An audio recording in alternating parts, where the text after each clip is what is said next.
একবার ভাবুন, আপনি একদিন জানতে পারেন একটি ভাইরাসের কারণে পৃথিবীর সকল মানুষ মারা গেছে, শুধু আপনি একা বেঁচে আছেন। বড় বড় হোটেল, মল সবকিছু খালি, সবকিছু ফ্রি। মানুষ ছাড়া শহরগুলো জঙ্গলে ঢেকে গেছে। এমন কিছু ঘটে আজকের গল্পে। গল্পের শুরুতে আমরা একজন ব্যক্তিকে দেখতে পাই, যিনি বনের ভিতরে গবেষণায় ব্যস্ত ছিল। ঠিক তখনই একটি সাপ আসে এবং তাকে কামড় দেয়। সাপের কামড়ের ফলে খুবই আতঙ্কিত হয়ে যায় এবং তার প্রচন্ড ব্যথা হতে থাকে।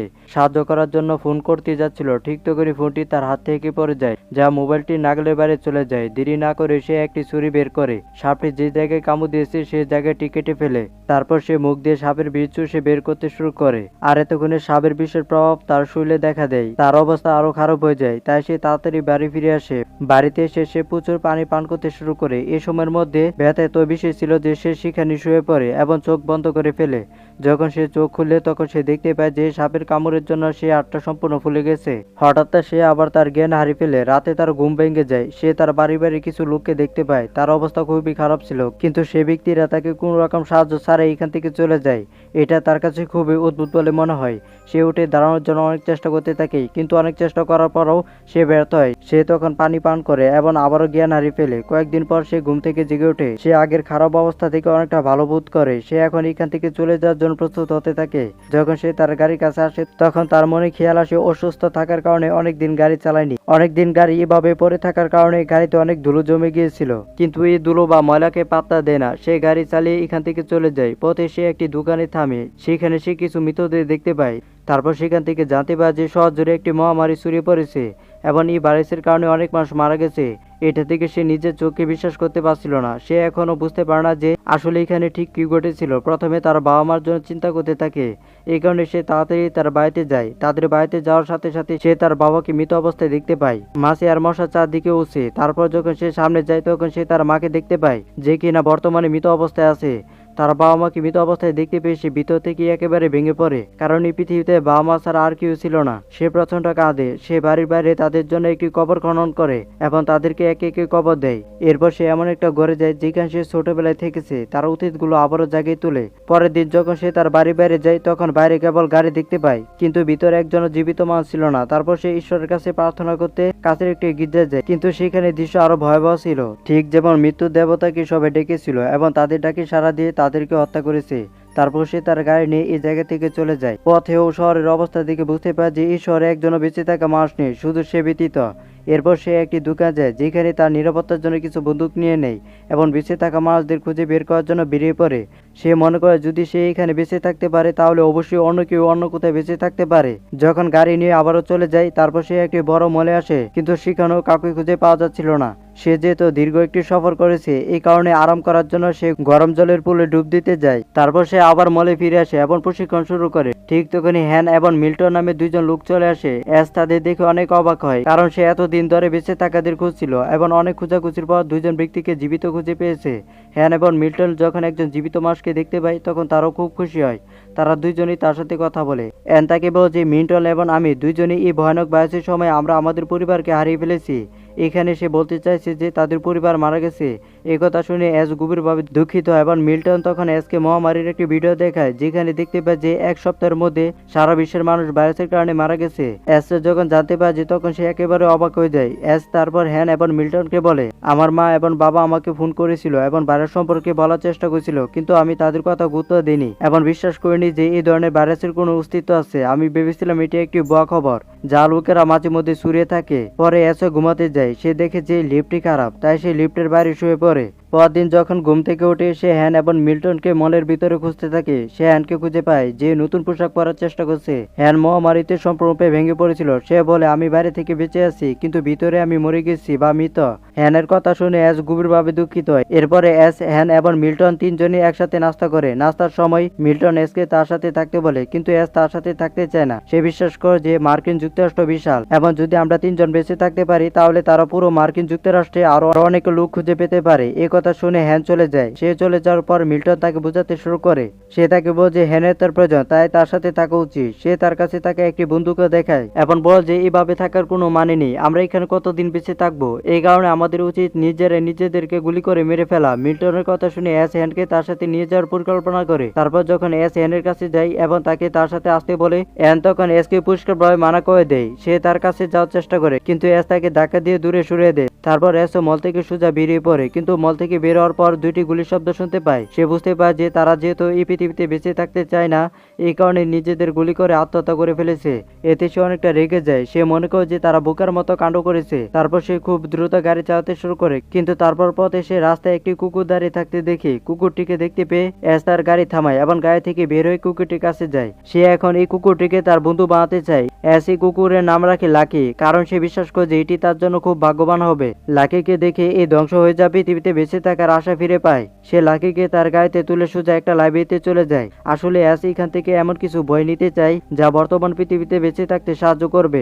যে কোনো পরিস্থিতিতে খাপ খাইয়ে নেওয়ার নিয়মগুলো শিখতে চায়। তারপর অ্যাশ লাকিকে বাড়িতে নিয়ে যায় এবং তার সাথে তার নতুন জীবন শুরু করে। এভাবে অ্যাশও পুরো 1 বছর ধরে লাকির সাথে থাকে, কিন্তু অ্যাশ দীর্ঘ কয়েক মাস ধরে একা বসবাস করছে। এই কারণে ধীরে ধীরে একা বোধ করতে শুরু করে এবং অন্য একজন মানুষের প্রয়োজন বোধ করে। একদিন যখন অ্যাশ বাড়ি ফিরে আসে তখন সে লাকিকে ঘেউ ঘেউ করতে দেখতে পায়। সে যখন ভিতরে তাকায় তখন সে দেখতে পায় যে দূরে একটি বাড়ি থেকে ধোঁয়া বেরোচ্ছে। এতে তার মনে একটি কৌতূহল জাগে এবং তার সাথে দেখা করার ইচ্ছা পোষণ করে। অ্যাশ তারপর লাকিকে নিয়ে রওনা দেয় এবং যে দিক থেকে ধোঁয়া বেরোচ্ছে সেদিকে যেতে থাকে। তারপর আমরা একজন মহিলাকে দেখতে পাই যার নাম ছিল এমা। অ্যাশ যখন সেখানে পৌঁছায় তখন এমা তার বন্দুক তাক করে ধরে। অ্যাশ এমাকে বলে যে আমি তোমার বাড়ি থেকে অল্প দূরে দীর্ঘ কয়েক মাস ধরে বসবাস করছি। যখন আমি এই বাড়ি থেকে ধোঁয়া বেরোতে দেখি তখন আমার মনে হয় এখানে কোনো বেঁচে থাকা মানুষ থাকতে পারে, আর এই বাড়িতে জীবিত মানুষের খুঁজে আমি এসেছি। এমা তার কথা শুনে বুঝতে পারে যে সে সত্যি কথা বলছে। তাছাড়া এমা এখানে একা বসবাস করার পর একজন জীবিত মানুষ দেখতে পেয়ে খুবই খুশি হয়। এরপর এমা তাকে ভিতরে নিয়ে এলো, তারপর কফি বানায় এবং তাকে খেতে দেয়। অ্যাশ তারপর এমাকে তার সম্পর্কে জিজ্ঞাসা করে। এমা তাকে বোঝে তার বাবা একজন সেনা অফিসার এবং তার মা একজন নার্স ছিলেন, যে কারণে সে এই ভয়ানক পৃথিবীতে বেঁচে থাকা সব দক্ষতা অর্জন করতে পেরেছে। একথা শুনে অ্যাশের অনেক ভালো লাগে। তারপর এমা তার বাড়িতে থাকার জন্য বলে। এখানে এমা অ্যাশকে থাকার জন্য অনেক জোরাজুরি করতে থাকে, এই কারণে বাধ্য হয়ে এখানেই থাকে। রাতে অ্যাশ এমাকে বলে যে তার এই বাড়ি থেকে আমার বাড়ি অনেক বড়, যেখানে আমরা দুইজন আরামে একসাথে থাকতে পারবো। এমার কাছে তার এই কথাটা অনেক যৌক্তিক মনে হয় এবং সে তার বাড়িতে থাকার জন্য রাজি হয়। তাই এমা পরদিনই তার বাড়িতে থাকার জন্য যায়। এমা তার বাড়িটি খুব পছন্দ করে, কারণ তার বাড়িতে অনেক সুযোগ সুবিধা ছিল, আবার সেখানে খাবারের জন্য ভালো ব্যবস্থা আছে। সে নিজেদের জন্য কিছু শাকসবজি চাষ করতে পারবে। এমা তারপর রান্নাঘরের দিকে যায় এবং এখানে অবস্থা খুবই নোংরা ছিল। তাই অ্যাশ এবং এমা খাবার আনার জন্য একটি সুপার মার্কেটে যায়। এমা খাবার সংগ্রহের পাশাপাশি প্রচুর সবজির বীজ নিয়ে নেয়। সময়ের সাথে সাথে অ্যাশ মাছ ধরতে শুরু করে এবং এমা সবজি চাষ করতে শুরু করে। তারা যেহেতু দীর্ঘদিন ধরে একসাথে বসবাস করছিল, এই কারণে তাদের সম্পর্ক আগের চেয়ে অনেক ভালো ও শক্তিশালী হয়ে যায় এবং এই সম্পর্ক আরো সামনের দিকে এগিয়ে যায়। একদিন এমা অ্যাশকে বলে যে যদি আমরা এখানে সারা জীবন থাকতে চাই তাহলে আমাদের বিদ্যুতের প্রয়োজন হবে এবং বিদ্যুৎ ছাড়া আমাদের বেঁচে থাকা একদম কঠিন হয়ে পড়বে। এই সমস্যার সমাধানের জন্য অ্যাশ বাজারে গিয়ে কিছু সৌর প্ল্যানেট নিয়ে আসে। সেগুলো বাড়িতে নিয়ে আসার পর সে বাড়িতে একটি একটি করে স্থাপন করতে শুরু করে, কিন্তু এই কাজটা মোটেও সহজ ছিল না। এই সৌর প্ল্যানেট লাগানোর জন্য অনেক সময় প্রয়োজন হবে। অ্যাশ যখন একটি সৌর প্যানেল লাগাচ্ছিল তখন সে হঠাৎ ছাদ থেকে পিছলে পড়ে যায়, যার ফলে সে প্রচন্ড আঘাত পায়। এমা তাড়াতাড়ি তাকে ভিতরে নিয়ে যায় এবং তার ব্যথা কমানোর জন্য চেষ্টা করে। সে রাতে অ্যাশ যখন ঘুমাচ্ছিল এমা তখন কিছু পুরনো ছবি বের করে সেই ছবিগুলো দেখতে থাকে। এরপর এখান থেকে আমরা জানতে পাই যে এমা পূর্বে বিবাহিত ছিল এবং তার 2টি কন্যা সন্তান ছিল। তার 2 কন্যা ছবি দেখে খুবই কষ্ট পায়। তারপর যখন একদিন অ্যাশ সৌর প্যানেল লাগানোর জন্য রেডি হচ্ছে তখন এমা তার কাছে আসে এবং অ্যাশকে একটা খুশির খবর দিয়ে যে সে বাবা হতে চলেছে। এই খুশির খবর শোনার পর আমরা পরিষ্কার তার মুখে ভয় দেখতে পাই, কারণ এমন একটি পৃথিবী যেখানে কোনো ডাক্তার বা কোনো হাসপাতাল নেই, বা যে হাসপাতালগুলো রয়েছে সেগুলোতে কোনো ডাক্তার বা মানুষ নয়, যারা থাকবে তারা হচ্ছে মৃত মানুষের কঙ্কাল। সে ভাবছে এমা কিভাবে একা সন্তান জন্ম দিতে পারবে। একথা শুনে এমা অ্যাশকে বলে যে সে আগে কোনো ডাক্তার স্যারের সন্তান জন্ম দিয়েছিল, 2টি কন্যা সন্তান হয়েছে, এবারও কোনো ডাক্তারের প্রয়োজন হবে না। একথা শুনে অ্যাশ অনেকটা শান্তির নিঃশ্বাস ফেলে। তারপর সে আবারও লাইব্রেরিতে যায় এবং কিছু বই সংগ্রহ করে যা কিনা তাদের উপকারে আসতে পারে। পরদিন এমা অ্যাশকে নাস্তার সময় বলে যে তার প্রোটিনের প্রয়োজন, যা সে কেবল মাংস থেকে পেতে পারে। একথা শুনে অ্যাশ তার বন্দুক নিয়ে শিকার করতে যায়। শহর থেকে অনেক দূরে সে কিছু প্রাণী দেখতে পায়। অ্যাশ তাদের মধ্যে একটিকে গুলি করার চেষ্টা করে, কিন্তু একটাকেও গুলি করতে পারে না, কারণ কাউকে হত্যা করার মতো সাহস তার মধ্যে ছিল না, এমনকি এটা কোনো প্রাণী হয়ে থাকুক না কেন। কিন্তু তারপর সে সাহস তৈরি করে এবং তাকে হত্যা করে। পরে সে মাংস নিয়ে বাড়ি ফিরে আসে। মাংস দেখে এমা অনেক খুশি হয়, কারণ এটি তার প্রথম শিকার ছিল। কয়েকদিন কঠোর পরিশ্রম করার পর এস একটি সৌর প্ল্যানেট স্থাপন করতে সক্ষম হয়, যা তাদের পুরো বাড়িতে বিদ্যুৎ এনে দেয়। বিদ্যুৎ পেয়ে এস এবং এমা তারা দুইজনই খুব খুশি হয়। সে রাতে এমা তার ঘরে পাওয়া দুইটি বড় ইঁদুর দেখতে পায়। এমা যখন এসকে নিয়ে এই বিষয় নিয়ে কথা বলছিল, তখন তাদের বাড়ির পাশে আমরা প্রচুর ইঁদুর দেখতে পাই। এস এবং এমা তাড়াতাড়ি তাদের মারার জন্য এগিয়ে আসে। এস দ্রুত বাড়ির সমস্ত আবর্জনা এনে আগুন ধরিয়ে পুড়িয়ে ফেলে, কিন্তু তারপর এস এর মনে পড়ে যে তার ঘরে যে মাংস আছে, এই কারণে এই ইঁদুরগুলো এসেছে। ইঁদুররা সম্ভবত মাংস দিয়ে ভাত খাবে। তো যাই হোক, তাই সেই সমস্ত মাংস বাইরে এনে পুড়িয়ে দেয়। তারা দুজনে আবার ভিতরে চলে যায়, কারণ বাইরে ইঁদুরের সংখ্যা অনেক বেশি ছিল।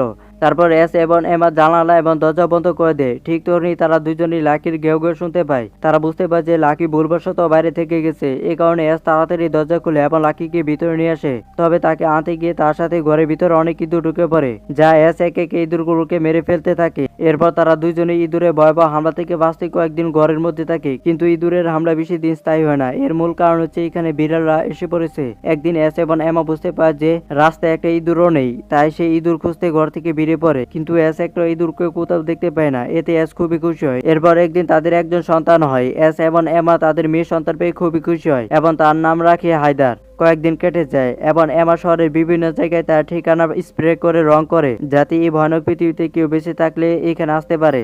তারপর 6 বছর পর আমাদের একটি দৃশ্য দেখো নয়। আজ এস যখন বনের মধ্য দিয়ে গাড়ি চালাচ্ছিল, তখন তার গাড়ি একটি প্রাণীর সাথে ধাক্কা হয়। এস তাড়াতাড়ি গাড়িটি থামিয়ে প্রাণীটিকে দেখার জন্য কাছে যায়। সে দেখতে পায় যে একটি সিংহ তার গাড়ির সাথে ধাক্কা খেয়েছে এবং ধাক্কার ফলে সে অনেকটা ব্যথা পাচ্ছে। এরপর বন্দুক দিয়ে গুলি করতে যাচ্ছিল, ঠিক তখন সে লক্ষ্য করে যে একটি মেয়ে তাকে গোপনে দেখছে। তাকে দেখার সাথে সাথে সে দৌড়ে পালাতে শুরু করে।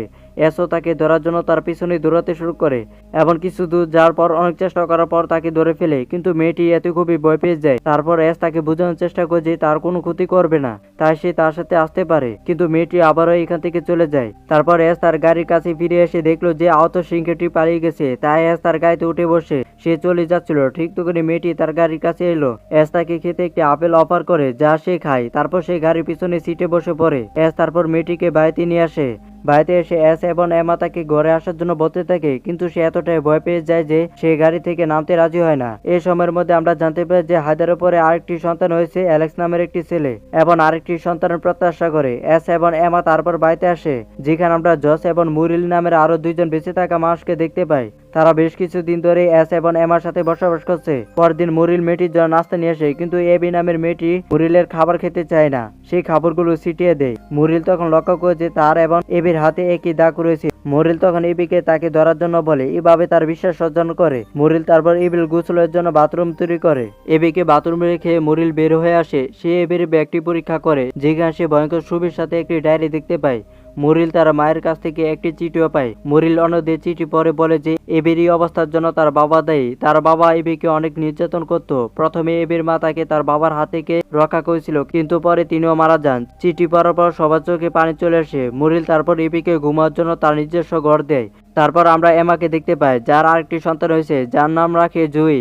একদিন সবাই যখন বাড়ির বাইরে বসেছিল, তখন তাদের ফাঁদটা নড়তে শুরু করে, সবাইকে সতর্ক করে। এরপর এস এবং অন্যরা তাদের বন্দুক তুলে জঙ্গলের খুঁজতে বের হয়। সেখানে তারা তিনজন নতুন বেঁচে থাকা ব্যক্তিকে দেখতে পায়, মলি, এজরা এবং জিন। তাদের রাফি নামের একটি ছোট ছেলেও আছে, এজরা এবং জিনের ছেলে।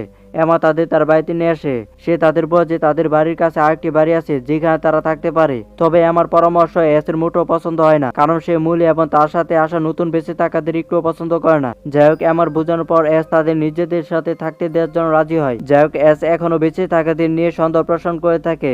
এরপর আমরা পর দিনের একটা দৃশ্য দেখতে পাই, যেখানে এস অন্যদের সাথে খাবার সংগ্রহের জন্য শহরে যাওয়ার প্রস্তুতি নিচ্ছে। যাওয়ার আগে এস তাদের নিয়মগুলো ব্যাখ্যা করে। সে বলে, তোমাদের ব্যাগ ভরে গেলে সরাসরি গাড়িতে যাবে, কারণ নিয়ম অনুসারে রাত নামার আগে আমাদের বাড়ি আসতে হবে। সবাই তার কথা বুঝতে পারে। ঠিক তখনই মুলি তার কাছে আসে এবং বলে, আমি একজন মেডিকেল ছাত্র, তাই আমি হাসপাতালে যাব কিছু ওষুধ সংগ্রহ করতে, যা পরে আমাদের কাজে লাগবে। কিন্তু এস পরিষ্কারভাবে মুলিকে সেখানে যেতে মানা করে দেয়। বিশেষ করে যে সেখানে অনেক বন্যপ্রাণী আছে যারা মুলির ক্ষতি করতে পারে। পরে সবাই খাবার সংগ্রহ করার জন্য শহরে চলে যায়। ইতিমধ্যে জিন একটি দোকানের সন্ধান করে, যা ছিল একটি মদের দোকান, এবং কিছুক্ষণ খুঁজাখুঁজি করার পর তাও পেয়ে যায়। অন্যদিকে আমরা মলিকে দেখতে পাই, যাকে কিনা হাসপাতালে না যাওয়ার জন্য মানা করেছিল, কিন্তু সে এসব সতর্ক উপেক্ষা করে সে একটা হাসপাতালের ভিতরে চলে যায়, যেখানে একটা কুকুরের সামনাসামনি হয়। মলি তাড়াতাড়ি আগুন নিবানোর মেশিন দিয়ে কুকুরের উপর স্প্রে করে, যার ফলে সে ভয় পেয়ে কুকুরটি এখান থেকে পালিয়ে যায়। মুলি তারপর ওষুধ কক্ষের খোঁজাখুঁজি করে, যেখানে সে প্রচুর পরিমাণে ওষুধ খুঁজে পায়। মুলি তারপর আবারও অ্যাশ ও অন্যদের কাছে ফিরে আসে, যারা আগে বাড়ি ফিরে এসেছিল। এতক্ষণে অ্যাশ বিশ্বাস করে যে মুলি এবং তার সঙ্গীরা খারাপ নয়, বরং তাদের সাথে মিলেমিশে থেকে জীবনযাপন করতে চায়। এক রাতে সবাই আগুনের চারপাশে বসে মজা করছে, চান একটি গান গায়। তারা এই গান শুনে সবাই বেশ উপভোগ করে। তারা সবাই ঘুমাতে তাদের ঘরে চলে যায়, কারণ ইতিমধ্যে অনেক রাত হয়ে গেছে। পরদিন সকালে মুলি বুঝতে পারে যে জিনের অবস্থা খুব খারাপ, কারণ সে আগের রাতে বেশি মদ্যপান করেছিল। জিন তখন মুলিকে বলে যে আমি আবার গর্ভবতী, এবং আমি চাই না যে এই বাচ্চাটি আসুক। জিনের কথা শুনে মুলি তাকে শান্ত করে এবং বলে যে তাকে সন্তানটি আসার অনুমতি দিতে হবে। ভয়ানক মহামারীর কারণে পৃথিবীর সকল মানুষ মারা গেছে, আমাদেরকে আবার জনসংখ্যা বাড়াতে হবে। এবং এইভাবে করে সময় কেটে যায় এবং কয়েক মাস পর জিন একটি সন্তানের জন্ম দেয়। সে সময় জস এবং মিরিলের একটি সন্তান হয়, যার নাম তারা ক্রিস্টি রাখে। এরপর গল্পটি 14 বছর পর চলে যায়। হায়দারের 14তম জন্মদিন পালন করছে। জয়ী বড় হয়ে উঠেছে এবং তার বাবার সাথে বই পড়তে অনেক ভালোবাসে। অ্যাশ প্রায় জয়কে নিয়ে লাইব্রেরিতে নিয়ে যায়।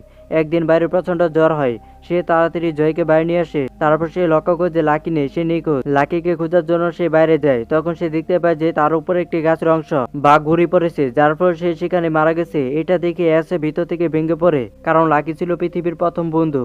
অ্যাশ যখন জীবনে আশা ছেড়ে দিয়েছিল, তখন কুকুরটি লাকি হয়ে তার জীবনে এসেছিল। লাকি তার জন্য সত্যি ভাগ্যবান ছিল। অ্যাশ এবং অন্যরা লাকিকে তাদের বাড়ির কাছে কবর দেয়। একদিন অ্যাশ অন্য বাচ্চাদের খোঁজ নিতে যায়। সে অ্যাবে এবং জয়কে তাদের ঘরের বাইরে দেখতে পায়। ঠিক তখনই জয়কে আক্রমণ করতে আসা একটি সিংহকে দেখতে পায়। সে জয়কে বাঁচাতে সিংহের সামনে পা রাখে, তারপর সিংহটি তাকে ধরে ফেলে। সে সময় এবেও সেখানে ছিল এবং প্রথমবারের মতো সে সাহায্যের জন্য চিৎকার করতে শুরু করে। এবে চিৎকার শুনে সকলেই তাকে বাঁচানোর জন্য এগিয়ে আসে। একসাথে তারা তাকে তাদের তৈরি হাসপাতালে নিয়ে যায়। মুলি একজন মেডিকেল ছাত্রী ছিল, তাই সে তাড়াতাড়ি চিকিৎসা শুরু করে। সে তার সমস্ত ক্ষত পরিষ্কার করে এবং আরো রক্তপাত বন্ধ করার জন্য সেলাই করে। এখানে তাকে সকলে চিন্তিত ছিল। পরদিন মুলি যখন তার সাথে বসে থাকে, তখন সে তার কাছে একটি সত্য কথা বলে যে আমি আমার মেডিকেলের প্রথম বর্ষে ফেল করেছি, সেই কারণে আমি আমার মেডিকেলের পড়াশোনা মাঝপথে ছেড়ে দিয়েছিলাম। কিন্তু এস মুলির কথায় মোটেও আপত্তি করে না, তার সাথে খুব ভালো ব্যবহার করতো এবং ধীরে ধীরে সে সুস্থ হয়ে উঠেছে। ইতিমধ্যে আমরা এমাকে দেখতে পাই। এমা হাতে বন্দুক নিয়ে এসকে আক্রমণকারী সিংহকে হত্যা করার জন্য জঙ্গলে যায়। সে কিছুক্ষণ খোঁজাখুঁজির পর এমা সিংহটিকে খুঁজে পায়। তাকে দেখার পর তাকে বারবার গুলি করে এবং সেখানে তাকে হত্যা করে। এভাবে এসকে আঘাত করার প্রতিশোধ নেই। কয়েকদিন পরে অ্যাশের অবস্থা আগে চেয়ে অনেকটা ভালো হয়। তারপর সে তাদের কাছে আসে, সবাই তাকে সুস্থ দেখে খুবই আনন্দিত হয়। এরপর গল্পটি 14 বছর সামনে এগিয়ে যায়, বা বলা যেতে পারে 14 বছর কেটে যায়। এইখানে থেকে সকল শিশুরা বড় হয়ে গেছে। এই সময়ের মধ্যে অ্যালেক্স তার ছোট বোন জয়কে তেমন একটা পছন্দ করে না, কারণ তার বাবা তাকে বেশি ভালোবাসতো। ইতিমধ্যে হায়দার এবং রাফি একটি সম্পর্কে ছিল এবং তারা দুইজন বেশিরভাগ সময় একসাথে কাটাচ্ছিল। সে রাতে এমা এসকে বলে যে হায়দার রাফির সাথে বাইরে দুনিয়া যাওয়ার জন্য অনুমতি দেওয়া দরকার। যাই হোক, এস হায়দারকে একা সমাজ ছাড়া কোথাও যাওয়ার জন্য অনুমতি দেয় না। সে মনে করে যে ওবি খুব ছোট এবং একা নিজেদের খেয়াল রাখতে পারবে না। কিন্তু এমার চিন্তা ভাবনা ছিল এস থেকে সম্পূর্ণ আলাদা। সে তাকে বলে যে যখন আমি প্রথমবার তোমার সাথে দেখা করি, তখন আমি দ্বিতীয়বার কোনো চিন্তা ভাবনা ছাড়াই তোমার সাথে যাওয়ার এবং থাকার সিদ্ধান্ত নিয়েছিলাম। তাই তোমার উচিত হায়দারকেও তার ইচ্ছা মতো জীবনযাপন করার অনুমতি দেওয়া। এস এমার এই কথা শুনে তার কাছেও কিছুটা সঠিক মনে হয় এবং এবার তাদের একসাথে ঘুরতে যাওয়া নিয়ে কোনো আপত্তি করে না। পরদিন হায়দার এবং রাফ তাদের প্রয়োজনীয় জিনিসপত্র গাড়িতে রাখে এবং সেগুলো গুছিয়ে নেয়। যাওয়ার আগে তারা সবাইকে আশ্বস্ত করে যে তার আগামী শীতের আগে ফিরে আসবে। এর সাথে সাথে হায়দার এবং রাফ গাড়ি নিয়ে একা পৃথিবী ঘুরে দেখার জন্য রওনা দেয়। এদিকে এবি ভিতরে থাকা সকলের জন্য রাতের রান্না করছে। সে লক্ষ্য করে যে সমস্ত জল শুকিয়ে গেছে। এটি দিকে এবি একটু ঘাবড়ে যায়। তারপর এস, জস এবং জয় জলের বাঁধের কাছে যায়। তারা দেখতে পায় যে নদীর কাছে জল সম্পূর্ণ শুকিয়ে গেছে এবং যে পাইপটি তাদের জল সরবরাহ করতো তাও মরিচা ধরে ফুটো হয়ে গেছে। ঠিক তখনই তারা কিছু বেঁচে যাওয়া গাড়ি দেখতে পায় এবং বেঁচে থাকা ব্যক্তিরাও তাদের দেখতে পায়। বেঁচে থাকা ব্যক্তিরা তাদের লোকদের জন্য হুমকি হতে পারে। তা বুঝতে পেরে এস দ্রুত জয় এবং জসকে নিয়ে বাড়ি ফিরে আসে। সে তাড়াতাড়ি বেঁচে থাকা ব্যক্তিদের সম্পর্কে সবাইকে বলে। এস এবং অন্যরা কিছু বুঝতে পারার আগে বেঁচে থাকা ব্যক্তিরা এখানে চলে আসে। এস দ্রুত বন্দুকের মুখে সমস্ত বেঁচে থাকা ব্যক্তিদের ধরে ফেলে। আর কোনো ঝামেলা ঝুঁকি নিতে রাজি নয়। বেঁচে থাকাদের নেতা চার্লি এসকে একটি পানির বোতল দেয় এবং বলে, আমি জানি তোমাদের কাছে কোনো পানি নেই, কিন্তু আমাদের কাছে অনেক পানি আছে। আমাদের কাছে কুয়া খনন করার জন্য একটি মেশিন আছে যা তোমাদের পানির সমস্যা দূর করবে। এখন এমা এবং এসের মনে হয় যে তাদের চার্লি এবং তার লোকদের নিজেদের লোকদের সাথে আনা উচিত, কারণ তারা তাদের কুয়া খনন করতে সাহায্য করতে পারবে। সেই কারণে এস চার্লি এবং তার লোকদের তাদের সাথে নিয়ে নেয়। চার্লি এবং তার লোকদের তাদের সমাজের অংশ করার পর এস চার্লিকে জিজ্ঞাসা করে তার মিশিং দিয়ে কুয়া খনন করতে কত সময় লাগবে। চার্লি তাকে বোঝে এতে 72 ঘন্টা সময় লাগবে। এ কথা শুনে এস এবং এমা দুইজনে খুশি হয়। চার্লি পর দিনই কূপ খনন কাজ শুরু করে। তারপর রাতে খাবারের জন্য চার্লি এবং এস বনে শিকার করতে যায়। এস যখন হরিণটিকে গুলি করতে যাচ্ছিল ঠিক তখনই চার্লি এটিকে গুলি করে মেরে ফেলে। এই ঘটনাটি এসকে চমকে দেয়। পরে তারা সবাই আনন্দে একসাথে রাতে খাবার খায়। এস লক্ষ্য করে যে চার্লি এবের দিকে অদ্ভুতভাবে তাকিয়ে আছে, কিন্তু সে এতে খুব একটা মনোযোগ দেয় না। তার কাছে এটা অতি সাধারণ মনে হয়। পরদিন যখন অ্যালেক্স চার্লিকে সাহায্য করতে যাচ্ছিল তখন এস তাকে চার্লি থেকে দূরে থাকতে বলে, কিন্তু এই বিষয়টি অ্যালেক্স এবং এস এর মধ্যে তর্কের সূত্রপাত সৃষ্টি হয়। অ্যালেক্স নিজেকে আটকাতে পারে না এবং এস এর উপর রেগে যায় এবং বলে, তুমি আমার থেকে জয়কে বেশি ভালোবাসো। এ কথা বলার পর অ্যালেক্স চার্লির সাথে কাজ করার জন্য চলে যায়। অ্যালেক্স চলে যাওয়ার পর এমা তার কাছে আসে। এস এমাকে আরো বলে যে গত রাতে চার্লি কিভাবে এবের দিকে তাকিয়েছিল। এমা তাকে বোঝে এটা স্বাভাবিক, কিন্তু তবুও সে চার্লিকে পছন্দ করতো না। তারপর যখন চার্লি কূপের কাছে যায় এবং খনন করতে শুরু করে তখন এস দেখতে পায় যে এস এর সাথে থাকা সকল লোকেরাই চার্লি এখানে আসাতে খুবই খুশি, কিন্তু সে এখনো চার্লিকে বিশ্বাস করে না। এরপর এস হাঁটতে হাঁটতে বনে যায় এবং বনের এত গভীরে চলে যায় যে সে বাড়ি ফিরে আসার পথ ভুলে যায়। আর এতক্ষণে রাত হয়ে গেছে। এদিকে এমা তাকে নিয়ে খুব চিন্তায় পড়ে যায়।